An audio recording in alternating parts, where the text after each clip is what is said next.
सुनिए, आवाज नहीं करना है, सुनिए ध्यान से।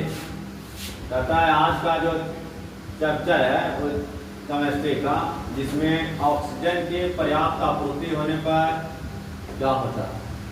कहता है कि इसमें ईंधन का पूर्ण दहन होता है। अगर ऑक्सीजन पूरी मात्रा में मिलेगा ना, तब वो ईंधन पूरी अच्छी तरह से क्या हो पाएगा, जल पाएगा। और जब ऑक्सीजन के संपर्क इसको हम लोग क्या कर देंगे, काट देंगे, तो ये जलेगा नहीं, बल्कि क्या हो जाएगा, जलना खत्म हो जाएगा, जिसको हम बोलते हैं भूल जाएगा। तो कहता है इसमें निर्मित ज्वाला का रंग जो होता है ना, वो नीला होता है। जैसे स्टोव जलाए होंगे तो वो ज्वाला जब जलता है वो देखिएगा नीला रंग के जलता है। कैसा जलता है, नीला। कहता है कि तो प्रकाश इसका बहुत कम होता है। कोई जगह जो ज्वाला नीले रंग के साथ जलेगा उसका प्रकाश ज्यादा होगा कि कम होगा, तो नीला का प्रकाश कम होता है, लेकिन पीला का प्रकाश ज्यादा होता है। पीला का प्रकाश ज्यादा। जैसे एक स्टोव जलाई, एक मोमबत्ती जलाई, सबसे ज्यादा प्रकाश किसका होगा, मोमबत्ती का। स्टोव का प्रकाश नहीं होगा। कहता ये जो है इसको हम लोग बोलते हैं, यानी कि प्रकाशहीन भी बोल सकते हैं। क्या बोल सकते हैं, प्रकाशहीन। और बोल सकते इसको अप्रदीप्त ज्वाला। कौन ज्वाला, अप्रदीप्त ज्वाला। जैसे केरोसिन का पूर्ण दहन होने से स्टोव में उत्पन्न यानी कि जो ज्वाला है उसको हम लोग प्रकाशहीन बोलते हैं। कोई पूछेगा कि स्टोव से जो यानी कि दहन ऊर्जा होता है उसको हम लोग प्रकाशहीन बोलेंगे, प्रकाश युक्त बोलेंगे, तो प्रकाशहीन क्या बोलेंगे जी, प्रकाशहीन। दूसरा जो आपका टॉपिक है वो बोलता है ऑक्सीजन की अपर्याप्त आपूर्ति। जहाँ पे ऑक्सीजन का पूरी तरह से पर्याप्त नहीं है, यानी ऑक्सीजन के अभाव में। कहता है इसमें ईंधन का पूर्ण दहन नहीं हो पाता है। कोई पूछेगा कि ईंधन का अपूर्ण दहन किसमें होगा, तो जहाँ पे ऑक्सीजन नहीं रहेगा वहां पे ऑक्सीजन का क्या होगा, यानी कि संपर्क के बिना वो जलेगा। कहता इसमें उत्पन्न ज्वाला का रंग जो होता है ना, जो ऑक्सीजन के साथ मिल के नहीं काम करता है, नहीं जलता है, उसका रंग पीला होता है। कैसा, पीला। लेकिन जो ऑक्सीजन के साथ मिल के जलेगा उसका रंग कैसा होगा, नीला। जो बिना ऑक्सीजन के साथ मिल के जलेगा वो पीला। तो नीला प्रकाश देगा कि पीला देगा, पीला। कहता है इस ज्वाला से पीला रंग का प्रकाश निकलता है, इसीलिए इसको हम लोग ज्वाला का प्रकाशमान कहते थे। कोई जगह ज्वाला का प्रकाशमान किसे कहते हैं, तो ऑक्सीजन के साथ जो न जलेगा उसको हम लोग बोलेंगे ज्वाला का प्रकाशमान। और इसका प्रकाश का जो रंग होगा वो कैसा होगा, पीला। कैसा, पीला। और पर्याप्त वाला कैसा होगा, नीला। सबसे ज्यादा प्रकाश कौन देगा, पीला कि नीला, पीला। अब कहता है इसको हम लोग प्रदीप्त कहते हैं। क्या बोलते हैं जी, प्रदीप्त। प्रदीप्त भी पढ़ाए थे कि फिजिक्स में प्रदीप्त वस्तु किसे कहते हैं, जिससे प्रकाश उत्सर्जित होता है, उसे हम लोग क्या बोलते हैं, प्रदीप्त। और जिससे प्रकाश उत्सर्जित नहीं होता उसको हम लोग क्या बोलते हैं, अप्रदीप्त। जैसे लैंप में केरोसिन जलाने पर उत्पन्न जो ज्वाला होगा वो आपका ऑक्सीजन की अपर्याप्त आपूर्ति के कारण ज्वाला उत्पन्न होगा, और ये आपका प्रकाश ज्यादा होगा, ना कि आपको ताप ज्यादा देगा। तो कोई पूछेगा स्टोव आपको प्रकाश देगा कि ताप देगा, ताप देगा।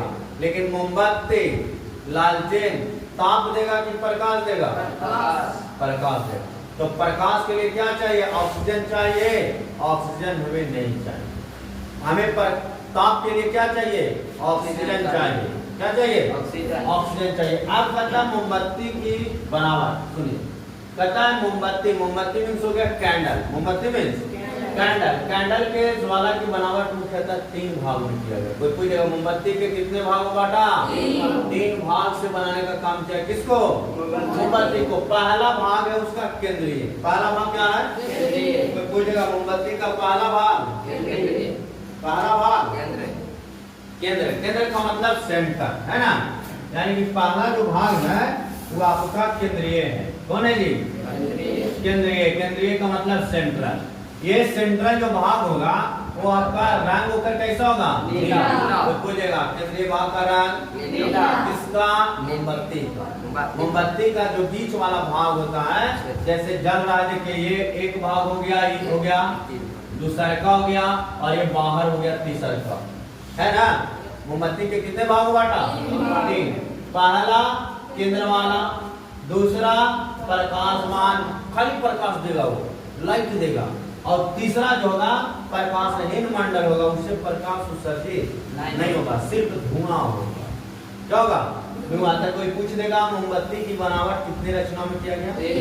पहला केंद्रीय मंडल, दूसरा प्रकाश मंडल, तीसरा प्रकाशहीन मंडल यानी प्रकाश उत्सर्जित। तब कोई पूछ देगा कि बताइए नीला ताप सबसे कम कौन भाग में? केंद्र भाग में। सबसे कम भाग केंद्र में। प्रकाशमान सबसे ज्यादा ताप केरा में रहेगा यानी प्रकाशमान में, और प्रकाशमान जो होगा वो पीला होगा। नीला रहेगा तब प्रकाश देगा, प्रकाश देने के लिए कैसा होना चाहिए? पीला। तब बताइए प्रकाश जब पीला होगा तो ऑक्सीजन के पर्याप्त होगा कि अपर्याप्त होगा? अपर्याप्त होगा। कैसे होगा? अपर्याप्त। अगर पर्याप्त हो गया तो क्या हो गया? नीला। और नीला हो गया तो उसमें ताप कम मिलेगा कि ज्यादा? कम मिलेगा। तो ताप मिलेगा किसमें? प्रकाशमान में, पीला भाग। तीसरा है प्रकाशहीन मंडल जिसको हम बोलते हैं सफेद, या सबसे गर्म भाग जो होता है उसको हम लोग बोलते हैं प्रकाशहीन मंडल। तो कोई पूछ देगा मोमबत्ती का सबसे गर्म भाग? प्रकाशहीन। मोमबत्ती का सबसे गर्म भाग? प्रकाशहीन। सबसे कम गर्म? केंद्रीय मंडल। मध्यम मंडल? प्रकाशमान। प्रकाशमान का रंग कैसा होगा? पीला। कैसा? पीला। कोई पूछेगा केंद्रीय मंडल का रंग कैसा होगा? नीला। कैसा? नीला। प्रकाशहीन कैसा होगा? सफेद। कैसा? सफेद। एक मोमबत्ती अगर बनाएंगे तो ये मान लिया जाए आपका क्या है? कैंडल। क्या है ये? कैंडल है। अभी कैंडल आपका जल रहा है तो कैंडल जलेगा तो कितने रचनाएं में जलेगी? तीन रचनाएं में। कितनी रचनाएं में? तीन रचनाएं में। इसको हम लोग क्या बोलेंगे? प्रकाशहीन। प्रकाशहीन। क्या बोलेंगे? प्रकाशहीन। बाहर वाला को प्रकाशहीन। प्रकाशहीन। प्रकाशहीन का मतलब प्रकाश नहीं देगा, वो सफेद रहेगा। Yes sir. दूसरा हो गया आपका मध्यमंडल। मध्यमंडल कैसा जलेगा? पीला। कैसा? पीला जलेगा। कैसा जलेगा? पीला। पीला रंग का होगा और ये कुछ ज्यादा गर्म देगा। गर्म इसमें ज्यादा रहेगा। इसमें गर्म है, कम होगा। इसमें इसका रंग कैसा होगा? नीला। कैसा जी? नीला। अब आ गया कौन? मध्य वाला जो प्रकाशहीन मंडल होगा जिसको हम बोलते हैं सफेद, और ये ताप जो देगा सबसे ज्यादा देगा। क्या देगा? सबसे ज्यादा ताप अगर कोई देगा तब प्रकाशहीन मंडल। कौन मंडल? प्रकाशहीन मंडल। और प्रकाशहीन मंडल के पास अपना गुप्त उष्मा। कौन उष्मा? गुप्त उष्मा। गुप्त उष्मा की वजह से उसमें ताप बहुत ज्यादा होता है। जैसे एक व्यक्ति आग से जलता है, सुनिएगा ध्यान से। एक व्यक्ति का जो हाथ है, ये हाथ मान लिया जाए क्या है? हाथ। अब ये हाथ जल जाता है व्यक्ति का एक कोयला से। किससे? किससे? कोयला से। और एक जलता है गर्म पानी से। किससे? गर्म पानी से। सबसे ज्यादा गुप्त उष्मा कितना होगा? कोयला में कि गर्म पानी? किसमें? गर्म पानी। सबसे ज्यादा गुप्त उष्मा किसमें रहता है? गर्म पानी में। कोयला में ज्यादा गुप्त उष्मा नहीं है। आप देखिएगा कोई के वाप से जल बन जाएगा। वाप समझते हैं ना? जैसे चावल दबक रहा है, खीर दबक रहा है, उसको में दूध है, उसको कोई अगर हाथ लगा देता है तो उसके पास कौन उष्मा है? गुप्त उष्मा। गुप्त उष्मा में सबसे ज्यादा उष्मा होता है, सबसे ज्यादा उष्मा। लेकिन अगर जो वस्तु जल रहा है, जैसे कागज को जलाइए, उसके पास कोई गुप्त उष्मा है? वो व्यक्ति जैसे जलेगा वैसे खत्म हो जाएगा। पुआल को जलाइए, पुआल का मतलब कोरा, कोरा को जलाइएगा, जैसी माचिस मारिएगा वैसे ही वो क्या हो जाएगा? खत्म हो जाएगा। क्यों?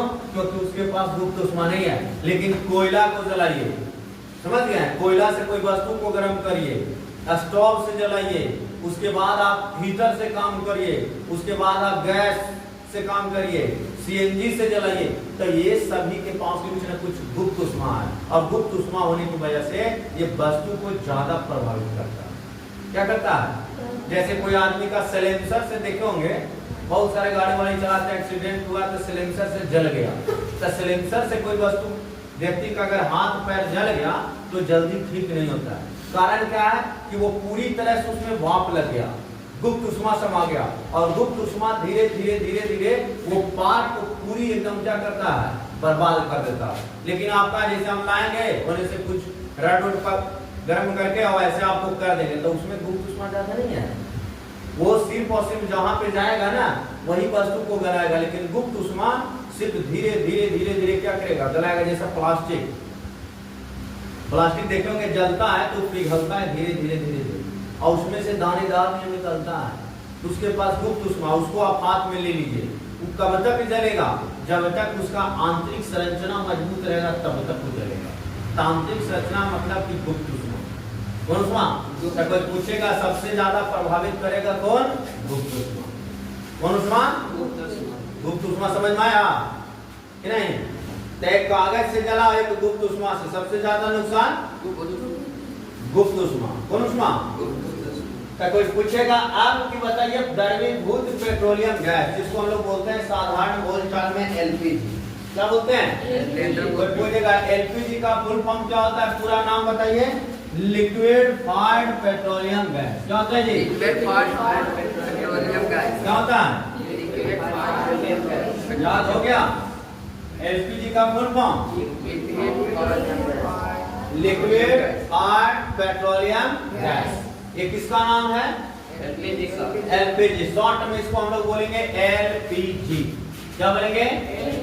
एलपीजी। एलपीजी का पूरा नाम है द्रवीभूत पेट्रोलियम गैस। इंग्लिश में अगर बात किया जाए तो लिक्विफाइड पेट्रोलियम गैस। याद हो गया? Liquefied petroleum gas.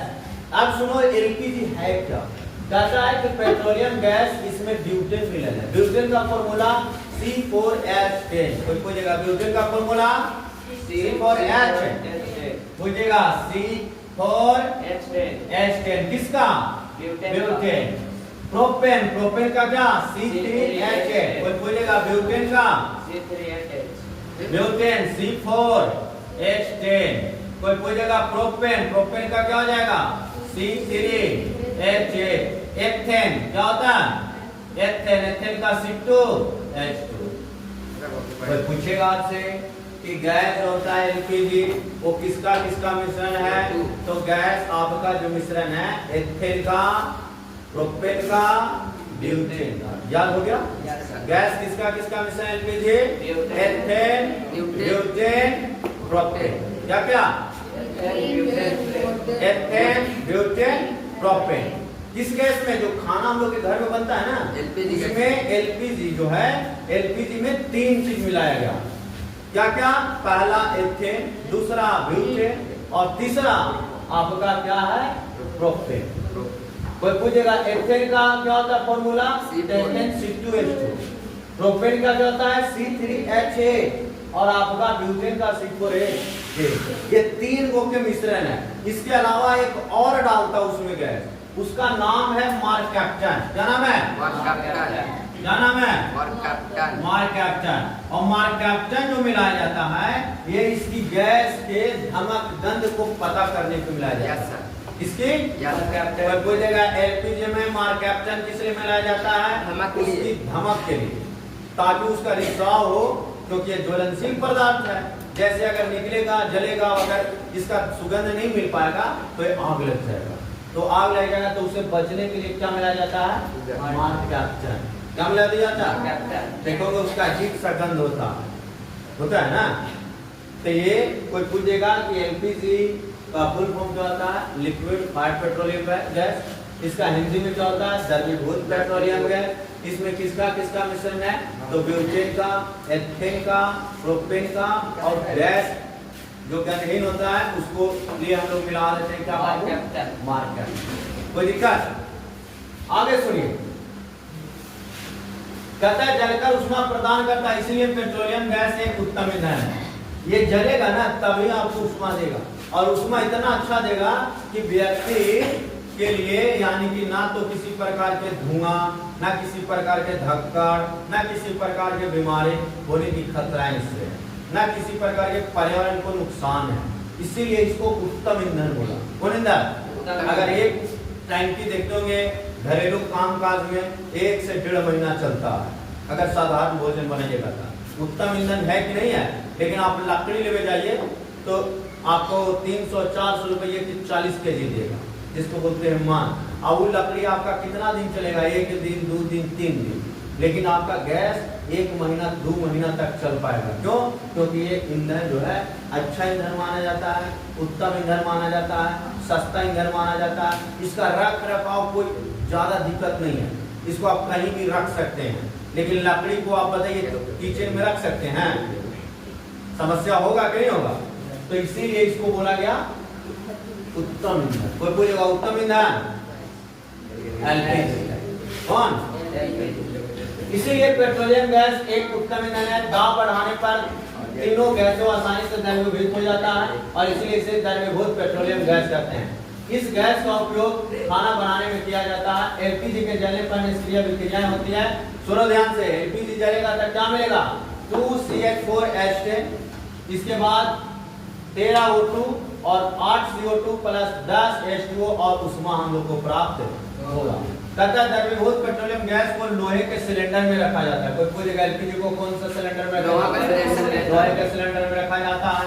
इन सिलेंडरों के में एक विशेष प्रकार के बॉल होता है जो पूरी तरह से क्या होता है? लॉक होता है, बंद होता है। तथा बाल खोलने पर दाब कम होता है और जिसकी वजह से वो वाष्पित होकर के धीरे धीरे क्या होता है? निकलता है और निकलने के बाद वो धीरे धीरे नीले लॉ के साथ चलना शुरू कर देता है। कौन लॉ? लाल लॉ नीला। जब लाल कब निकलेगा? जब उसका प्रेशर कम हो जाएगा ना, तब उसमें लाल आएगा, खत्म होने लगेगा। कहता है 1 ग्राम एलपीजी में 50 किलो जूल उष्मा होता है। कोई पूछेगा बताइए 1 ग्राम में 1 ग्राम एलपीजी है, उसमें कितना जूल एनर्जी है? कितना? 50 जूल। कहता उपलब्ध कराता है गैस का कमी के रिसाव को तुरंत पता करने के लिए उसमें एथिल मरकैप्टन मिलाया जाता है।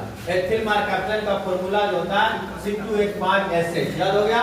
C2H5SH। कोई पूछेगा C2H5SH ये क्या है? मरकैप्टन। और मरकैप्टन क्यों मिलाया जाता है गैस में? बोलिए। गंध को पहचानने के लिए, गंध को जानने के लिए किसका इस्तेमाल किया जाता है? मार